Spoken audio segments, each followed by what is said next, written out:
If you feel like you work all day attending meetings, answer messages, solve problems, and at the end of the day you still feel like you didn't get done what you actually need to do, this video is for you.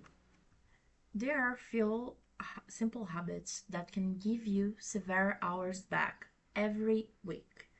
And today I'm going to show you 5 habits that can save you 25 hours or more per week, especially when you apply them to your work routine. And the last one is especially important if you manage a team. First habit seems obvious, but a lot of people start their day by simple opening the computer and seeing what's come up. And that turns a day into a sequence of interruptions. So, before you start your day, choose 3 to 5 tasks that really matter. You don't need to create a huge to-do list. The goal is to know, if I finish these tasks today, was my day worthwhile? The second habit is to stop switching context all the time. Imagine that you're working on a report, stop, reply in a WhatsApp message, go back to the report, and an email comes up. Open Slack, then back to the report. You didn't just lose the minutes spending answering messages. You also lost time trying to get focus back on the task. Third habit is to stop treating every meeting as if it were mandatory. Before scheduling a meeting, ask yourself 3 questions. Do we really need to talk? Who actually needs to participate? Could this be resolved in a message? And there's a 4th question that very few people ask. What needs to come out of this meeting? If nobody knows what the expected outcome is, you're probably putting several people in a room or on a call without knowing exactly why. A 1 hour meeting doesn't cost 1 hour, it costs a combined time of everyone involved. Fourth habit is to set aside priorities and periods when you're simple not available. It can be 1 hour, it can be 90 minutes.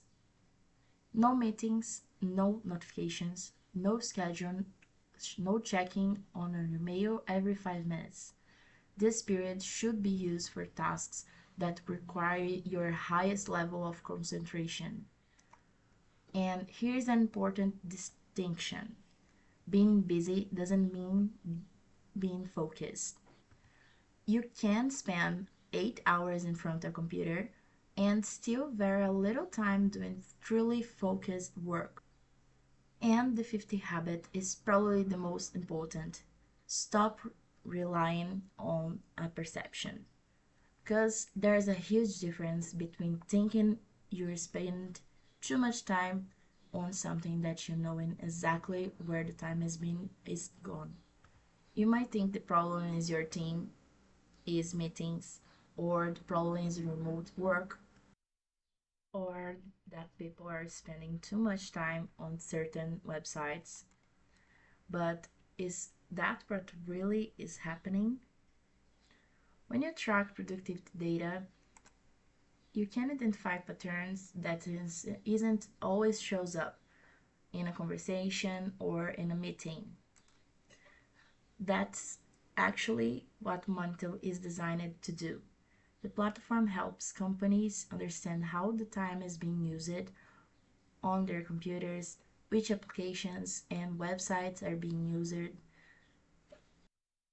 periods of idle time, and other productivity indicators. The goal isn't simplify to the goal isn't simply to find out who's working.